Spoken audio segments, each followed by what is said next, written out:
everyone. Ayan, good morning. Ayan, ngayong araw na to ay yan, pupunta naman tayo guys dun kina Rose Ann.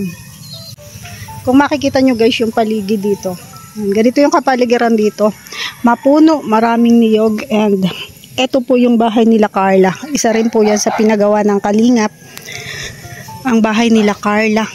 So, bali, halos magkalapit lang po sila ng bahay ni Rose Ann. Po, guys, oh, napakaganda guys ng bahay ni Carla, di ba? Ang laki.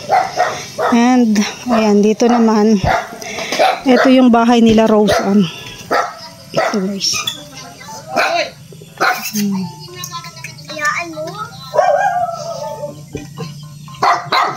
So ayan, dito guys yung bahay nila Rose Ann. Ang daming ano nila, tanim nilang halaman guys.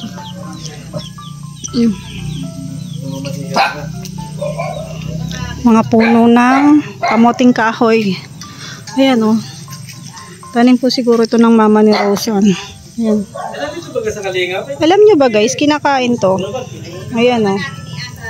Kumakain po ba kayo ng ano, ng ganyan? Ng dahon ng kamoting kahoy. Sige.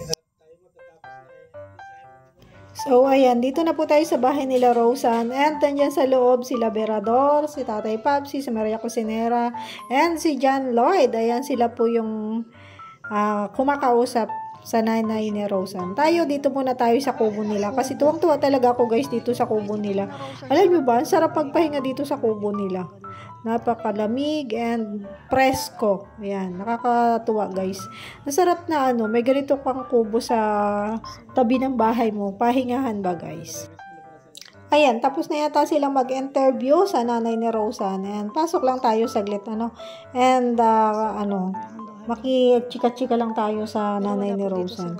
Habang sila po ay nagpapaalam, so ako naman ay kadarating ko pa lang dahil nga ako ay late nang pumunta dito. Oh, so ibig sabihin, almost 19 years nang wala ang tatay ni Rose Ann. So kilala ni Rose Ann?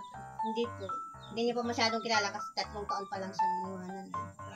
So sa ngayon na itong mga nakaraan ano, na si Rose Ann ay nakilala na, nakita na sa social media, hindi pa rin iparamdam ng tatay. Oh, okay po yan. Basta importante sa ngayon, itong si Rose Ann. Patay mo na po kasi. Ayan po mga Kalingap, nakita natin yung bahay ni Rose Ann, ano?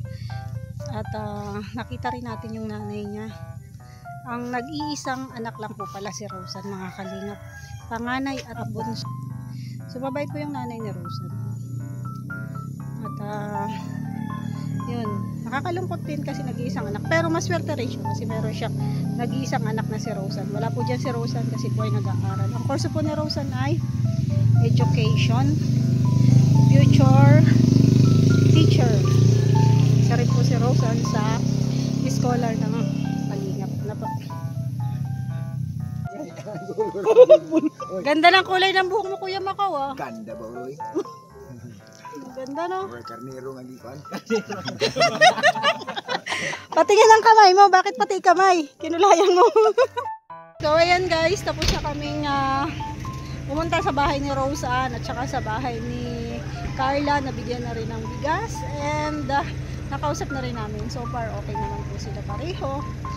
At pauwi na po kami. Kaso wala pa po yung aming mga kasama. Nandun pa sila. So, hihintayin po natin ang naiwan po doon si Maria Cusinera, si Tatay Papsi at saka si John Lloyd. Hintayin lang natin sila guys. Oh, saan yung isa? Nawala pa sila, wala pa. Wala pa yung mga nag-i-interview. Naiwan guys. Ano kaya tiwala natin? Joke lang. Joke lang. Rhea, palagay daw ako diyan. Diyan sa box. Baka mawala eh. Good thing po yun. Nagbuhat talaga yung buhat. Mamaya guys, hintayin natin yung reaction nila. Kasi pinaandar na po itong sasakyanan. Sir, batuhan mo. Wala, si Maria tsaka si ano, Tatay Papsi. Tatlo sila doon. Sino pa? Si John Lloyd. Si John Lloyd. Tatlo sila. Kami guys ay mag-i-sniper muna doon sa mga naiwan. Diyan na sila. Ayan na. Buwan na. Aba! Wow! Parang naglalakad sa liwanag ng buwan. Parang gusto lang. Gusto lang nila.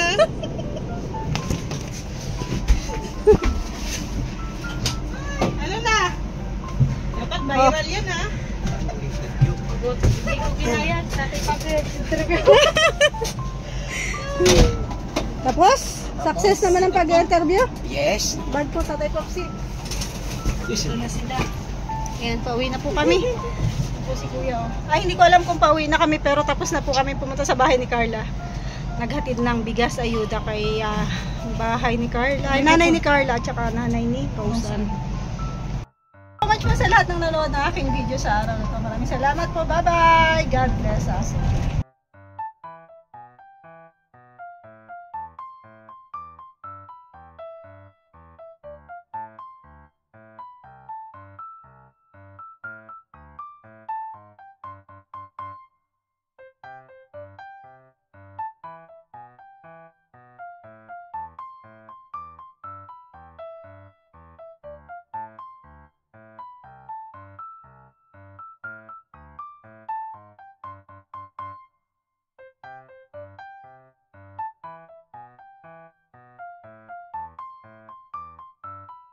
So, ayan guys, dumaan muna kami dito sa dagat para magpahinga, magpahangin. Ayan o, ang ganda ng dagat. Ito guys, yung Mangkamagong Beach. Ayan, tahimik yung dagat ngayon guys. Ganda no? Ewan ko ba guys, napakasarap sa pakiramdam kapag nakakapagpahinga ka sa tabing dagat. Siguro, may good vibes na dala ang dagat. So, saglit lang kami, dumaan lang at nagpahinga. So, alis na rin kami guys.